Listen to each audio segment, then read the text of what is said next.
Hi friends, অনেক দিন বাড়ি গিয়ে পরেশান হয়ে গেছিলাম, প্রায় 3-4 দিন, কারণ ফোনটা আমার খারাপ হয়ে গেছিলো। সেই জন্য 2-3 দিন পরেশান হওয়ার পরে অবশেষে একটা ফোন নিলাম।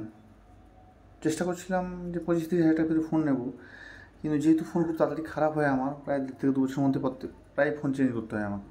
সেই জন্য এবার ডিসাইড করলাম না, 22-25-এর ভিতরেই নেব, 30 যাবো না। তো সেই হিসাবে অনলাইন অফলাইন কম্পেয়ার করে মোটামুটি একটা ফোন নিলাম, আর সেটারই আনবক্সিং করতে চাচ্ছি। তোমরা দেখবে আনবক্সিং অলরেডি, মানে বক্স যেহেতু সিল্ক কেটে ওরা খুলে প্যাক দেখিয়েছিল আমাকে চেক করে, তো আমি তোমাদের সেটাও করতে পারবো না, বাট বাকি ফিচার্সগুলো দেখাবো। ফোনটা হচ্ছে ভিভো T3 5G। আমি এটা আনবক্সিং করে নিয়েছিলাম আগেই বাড়িতে উইথ ভয়েসে, কিন্তু বাড়িতে কনস্ট্রাকশনের কাজ হওয়ার জন্য খুব সমস্যা, এত আওয়াজ যে ওর মধ্যে অস্বস্তি লাগছিলো আমার নিজেরই। তো তোমাদের তো আরও বেশি সমস্যা হবে, সেই জন্য এর সাউন্ড ডিলিট করে আবার পরে আমি সাউন্ড দিচ্ছি। জানি না মিলবে কি না, আশা করছি কিছুটা হলেও মিলবে, বাকিটা তোমরা ম্যানেজ করে নিও। আসল উদ্দেশ্য হচ্ছে আনবক্সিং করা, দেখানো আমি কি নিয়েছি বা কত কী পড়েছি কী, এবার ওটাই। আর সঙ্গে একটা জিনিস পেয়েছি, সেটা জানতে পারবে তোমরা এই আনবক্সিংয়ের মাধ্যমে। এই ভিভো T3 5G ফোনটার মধ্যে এই 44 ওয়াটের চার্জার আর ডেটা কেবল দিয়েছে।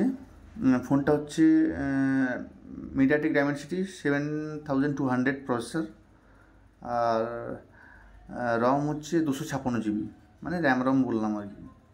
আর ক্যামেরা 64 মেগাপিক্সেল OIS ক্যামেরা, সোনির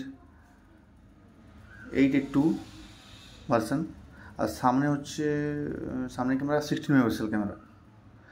এর ব্রাইটনেসটা খুব বেশি, প্রায় 1800 নিটস, খুব সুন্দর ব্রাইটনেস, যেটা রোদ দিয়ে গেলেও পরিষ্কার দেখা যায়। আমার ফোনের তুলনায় অনেক বেশি ব্রাইটনেসের। তো এটাই বুঝতে পারছি, সাউন্ড দিচ্ছি তো এখন মুখ মিলছে না ঠিক মতো, তো আমি আমার মতো করে দিচ্ছি আপাতত, এখন আর এভাবে মেলানো সম্ভব নয়। তোমাদের দেখাচ্ছি ফোনটা এইভাবেই।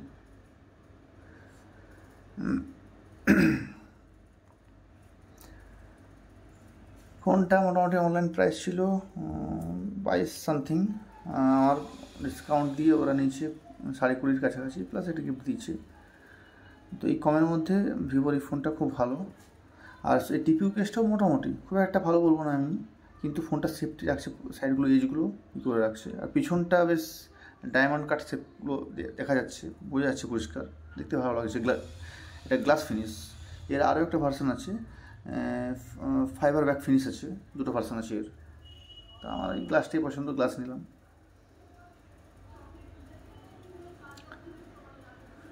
ব্রাইটনেসটা দেখাচ্ছি, বুঝতে পারবে না এতটা, বাট যখন তোমরা ফোনটা দেখবে দোকানে গিয়ে বা নিজে কেউ যদি কেনো, বুঝতে পারবে যে খুব বেশি ব্রাইটনেস অন্য ফোনের থেকে।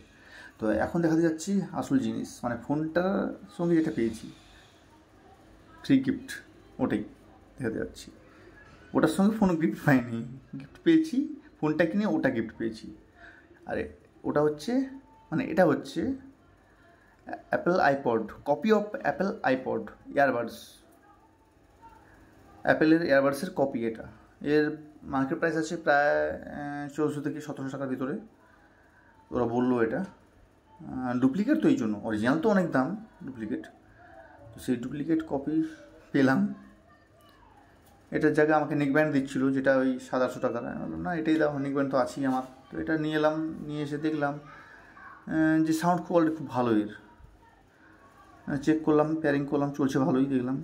আর যেটা মেন, এটা হচ্ছে নর্মাল এয়ারবাডসের মতো নয়, এটা টাচ সেন্সার, মানে নর্মাল ওগুলো পুশ বাটন সিস্টেম আছে, আর এটা জাস্ট অন অফ, বাড়ানো কমানো সাউন্ড এগুলো সব সাইডে টাচ করলেই হয়, বাড়বে কমবে, অন হবে অফ হবে। এই লাইট জ্বলছে না, সেন্সার বাটনগুলো। তো আমার তো ভালো লাগলো, আর ভালো লাগবে না কেন, ফ্রি পেয়েছি তো এই জন্য। অলরেডি আমার এয়ারপোর্টস আছে একটা বুটের, তবুও নিয়েছি যদি কাজে লাগে। তো সেইটা দেখাচ্ছি, এই গিফটটা ফোন কিনতে গিয়ে পেয়ে গেলাম আর একটা গিফট। ওই গিফটটা, এটা কিনতে গিয়ে ফোনটা পাইনি গিফট, ফোনটা কিনে এটা গিফট পেলাম। তো ওটাই, এই হলে দেখে নাও এই দুটো জিনিস। বাস আজকের মতো এখানেই। ভিডিওগুলো অনেকদিন মাঝে করতে পারিনি এইসব প্রবলেম থাকার জন্য। এগুলো সেটিং করে ফোন টোন এরপরে আবার কন্টিনিউয়াস ভিডিওগুলো ছাড়তে পারবো। এখনকার মতো টাটা, বাই বাই।